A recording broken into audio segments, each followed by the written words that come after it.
We did it. We did it. We made it through 10 episodes of Propaganda. 10 episodes and 0 calls from a private number saying, you're a better. Well done, guys. Well done to everyone. As a reward, we thought, instead of our usual heavy and depressing episode, let's do something fun, something light.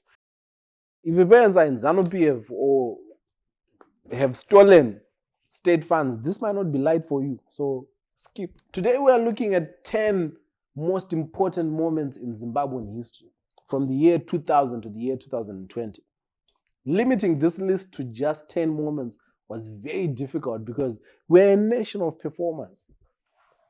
Every week there is at least one politician trying to get into the Corruption Guiness Records. So ladies and gentlemen, war vets and unfocused youth, please sit back, relax, and enjoy this final episode of Propaganda.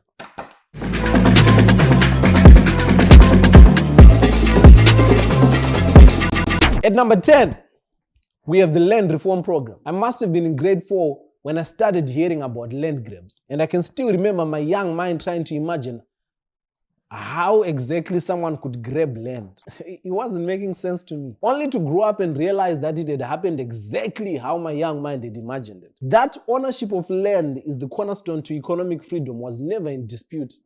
But the plan to achieve that goal was poorly executed, and the fallout was legendary. The propaganda that followed was top tier. Instead of turning the other cheek, Mugabe looked east and put his accent to extensive use. So, Blair, keep your England and let me keep my Zimbabwe. Blair was called a toilet, which when you really think about it is not a good thing because those people already think Africa looks... 10 years later and the land reform program is still going on. At number 9, we have Morgan Tsvangirai's treason trial. In June of 2003, the founding leader of the MDC was arrested on allegations of treason. Prior to this arrest, Tsvangirai had held a series of press conferences in which he had promised mass action against Mugabe's continued rule. What followed was a high-profile trial featuring lawyers such as George Bizos and former Israeli intelligence officer Ari Ben Menashe as the state's star witness. Menashe alleged that Tsvangirai had sought his help in eliminating Mugabe. And even though Tsvangirai was acquitted, the damage had already been done. Amongst the ZANU-PF faithful, the trial was used to strengthen already existing arguments and narratives that Tsvangirai and the MDC were a regime change project bent on reversing the gains of independence and the land reform program. An accusation that the MDC is still having to deal with today. At number 8, we have Gideon Gono's Zero to Hero initiative. In July 2006, Gono got an opportunity to show the whole country his real passion: magic. He announced that he would be slashing 3 zeros from the currency, a movie called Zero to Hero. 0 is the amount of thought that went into this program. Because where has a 0 ever been a hero? The regime went into propaganda overdrive. They dubbed it Operation Sunrise and threw around slogans like restore value. ZANU-PF might actually not know what the word restore means. It didn't take long for Operation Sunrise to turn into Operation Sunset because, like a terrible STI, the zeros came back.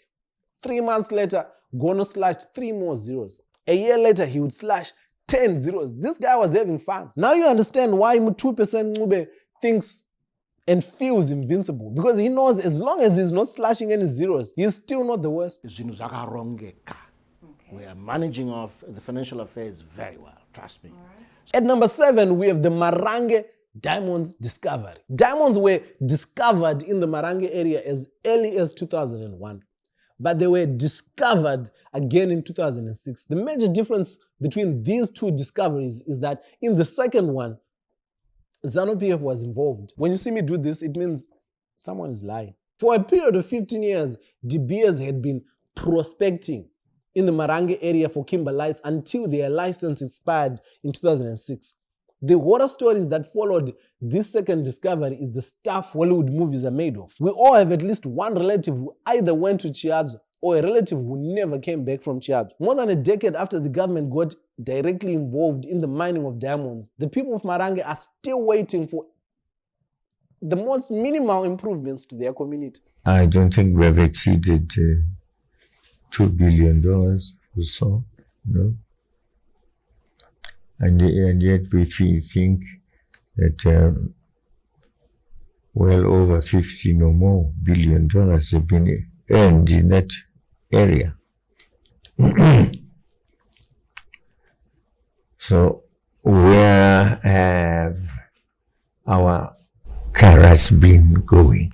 Thanks to Henrietta Rushwaya's tireless efforts, we're starting to get an idea of how things like this happen. At number 6, we have 100% local airplay, which began in the early 2000s as 75% local airplay. But as the ZANU-PF motto goes, if it's not broken, do it again. And this time, faka pre champagne. The explanation behind this move was that local artists were not getting as much airtime compared to international artists on local radio stations. And thus began a golden age for what would be known as urban grooves. Who can forget Chamembe versus Chigutiro, 2BG versus Mafrik, not to mention the musical gala, Mzee Biras, Umdala wetu. Simpler times. Sandy. It's quite curious how this brilliant initiative was introduced right at the same time that international media was eviscerating ZANU-PF and Robert Mugabe daily. Suddenly, that CNN afternoon broadcast was replaced by jingles.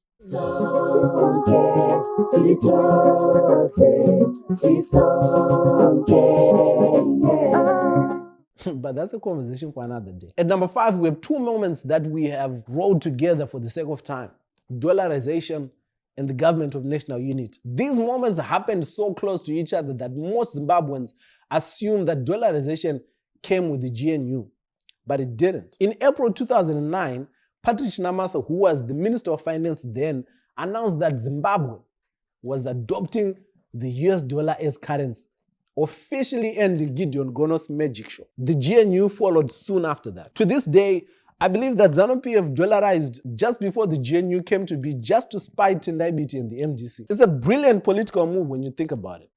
Because had they not done it when they did, MDC would have claimed that they introduced dollarization under the GNU.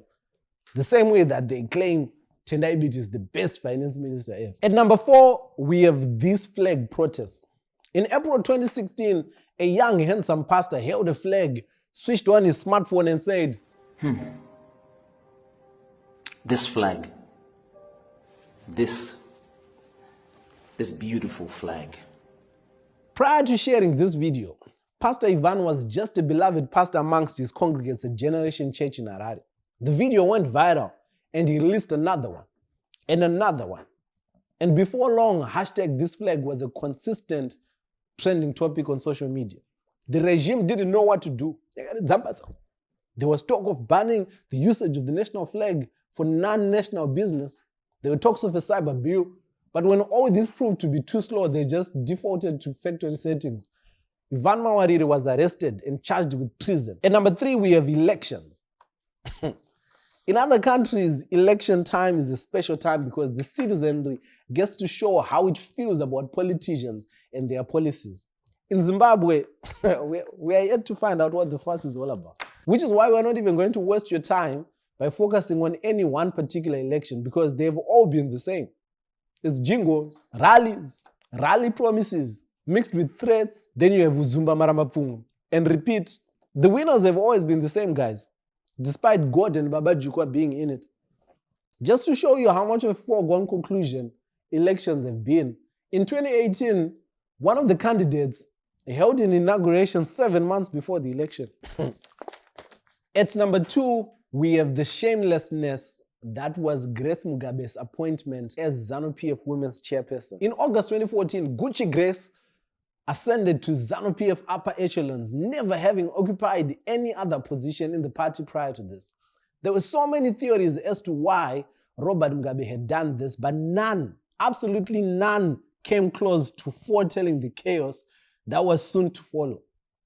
Mbuyane Handa and the army didn't allow Gucci Grace's career to go beyond 3 years, but in those 3 years, she had shown us that she was special. She had shown us her work ethic. In those 3 years, she had awarded herself a PhD.